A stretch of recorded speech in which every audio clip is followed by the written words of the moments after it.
Atenção!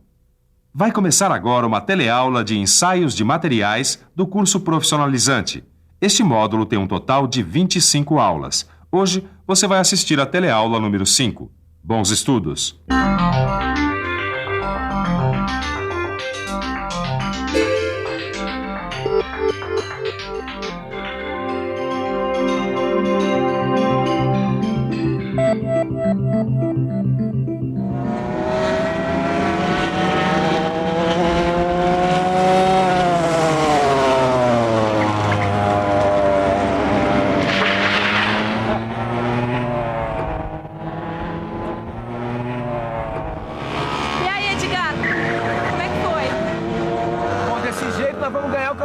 É o que eu sempre digo, Ed.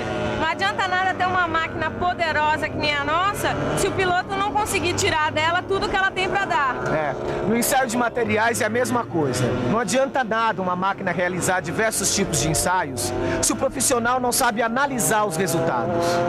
É verdade. Só a análise dos resultados indica as principais propriedades que podem ser obtidas no ensaio de tração. Por isso, na teleaula de hoje, você vai ver como são determinadas essas propriedades e qual a sua importância no dia a dia e nas aplicações na área da mecânica. E agora segura firme que a nossa teleaula está começando.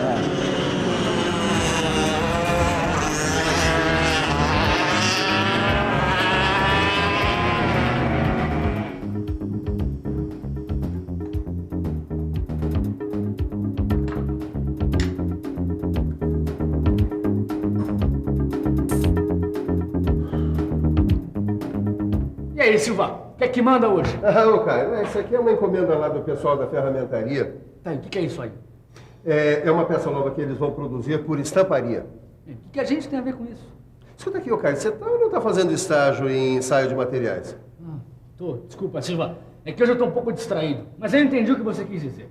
Como eles vão ter que produzir essa peça pela primeira vez por estampagem, eles têm que determinar a recuperação elástica que esse material vai sofrer após ser estampado, né? Exatamente. E o pessoal lá da ferramentaria sabe que as peças não vão ter as mesmas dimensões das da matriz, exatamente por causa da recuperação elástica do material.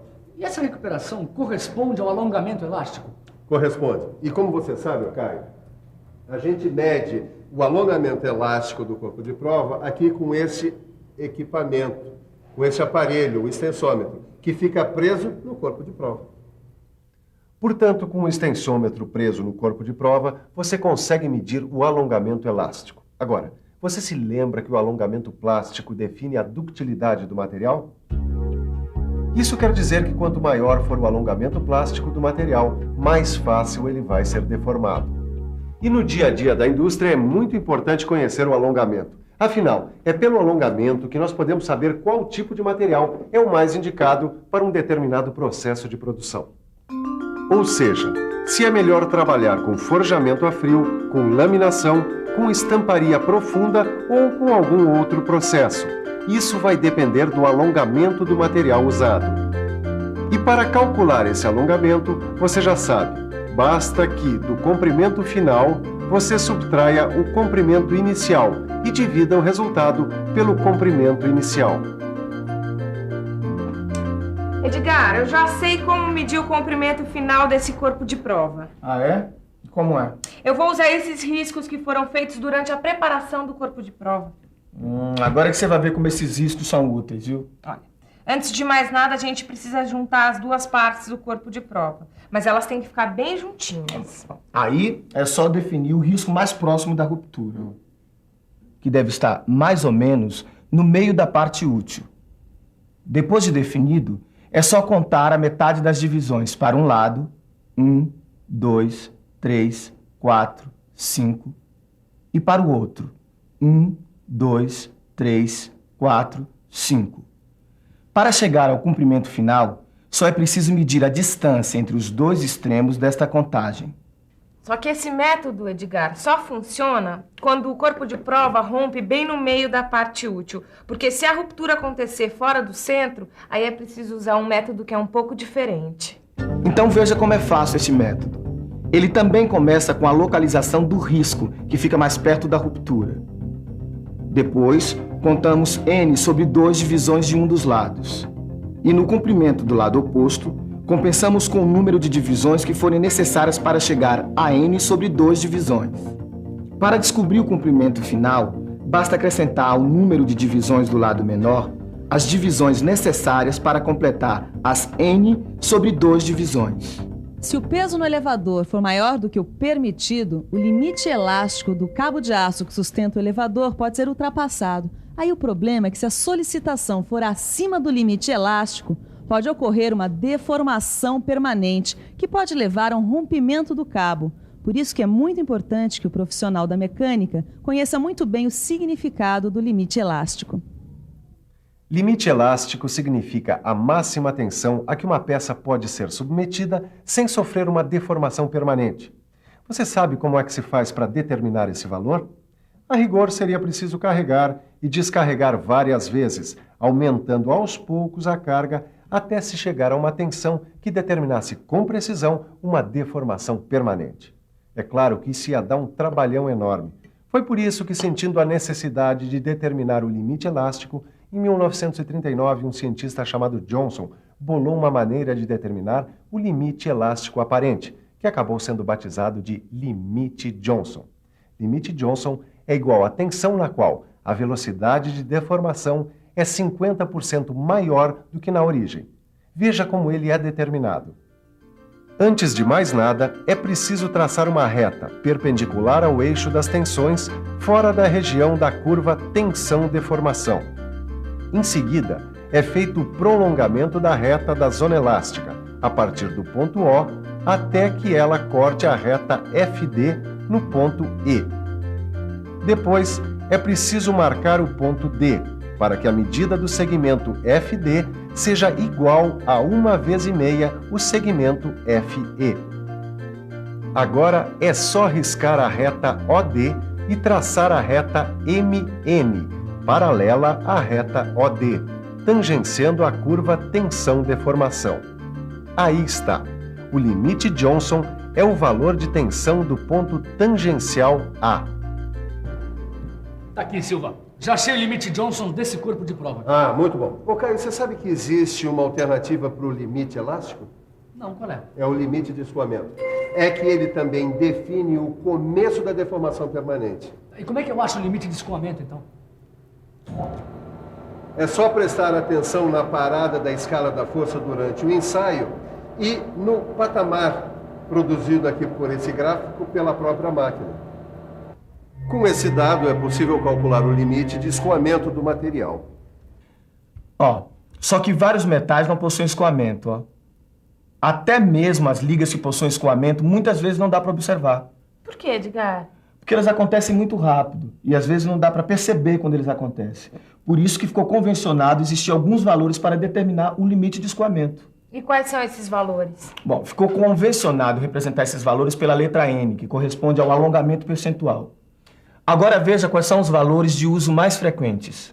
O N vale 0,2% para metais e ligas metálicas em geral, e vale 0,1% para aços ou ligas não ferrosas mais duras, e vale 0,01% para aços mola. Para encontrar no gráfico o limite de escoamento desses materiais que o Edgar falou, você só precisa traçar uma linha paralela ao trecho reto do diagrama tensão-deformação, partindo do ponto N. O ponto de cruzamento é o limite de escoamento. Simples, né? Não é só simples, como também muito útil conhecer o limite de escoamento. Mas esse não é o único valor importante que deve ser conhecido. Para o seu melhor desempenho, o profissional que trabalha com ensaio de materiais deve também conhecer a tensão no limite de resistência. Esse valor é muito usado para a especificação dos materiais nas normas, já que é o único resultado preciso que pode ser conseguido num ensaio de tração. Além disso, esse valor serve como base de cálculo para todas as outras tensões determinadas no ensaio de tração. Veja aqui, por exemplo. Essa chapa de aço 1080 apresenta um limite de resistência de mais ou menos 700 megapascal. Esse valor é usado na hora em que eu encomendo esse tipo de aço. Quer dizer, o fabricante, ao produzir um novo lote, realiza um ensaio para ter certeza de que o aço possui realmente a resistência do tipo de aço que eu encomendei. Ou seja, a especificação serve para comparar a resistência do aço produzido com o valor referencial da norma. E conhecer o limite de resistência serve também para comparar materiais. Por exemplo, uma chapa de aço 1020 possui 400 megapascal, mais ou menos, de resistência à tração. Quer dizer, essa chapa de aço aqui, 1080, é 300 megapascal maior, já que o seu limite de resistência é de 700 megapascal. Se por um lado esse valor de tensão não serve para dimensionar estruturas, Caio, por outro ele serve como base para o controle de qualidade de ligas como esta. E quais são as dificuldades com a tensão de ruptura, Silva?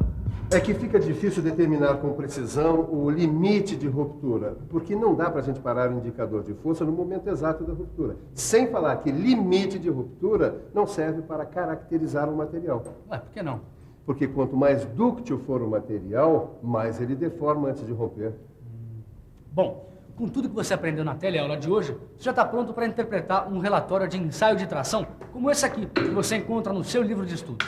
E agora, vamos para uma boa revisão.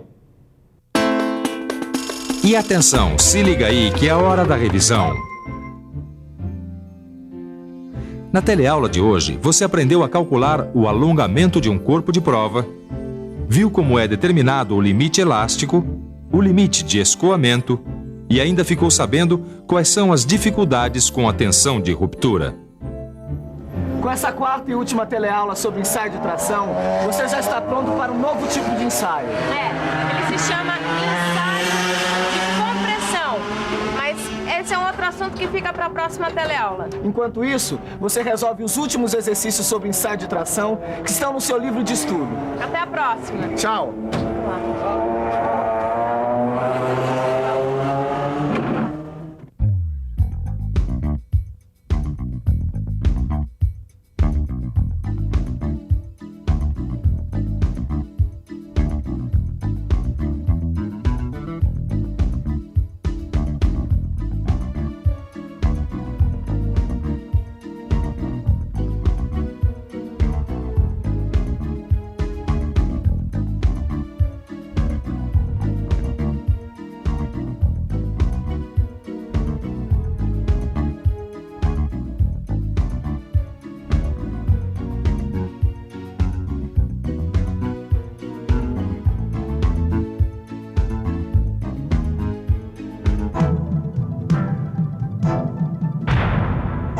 Telecurso 2000, um programa de educação do Sistema Fiesp e da Fundação Roberto Marinho.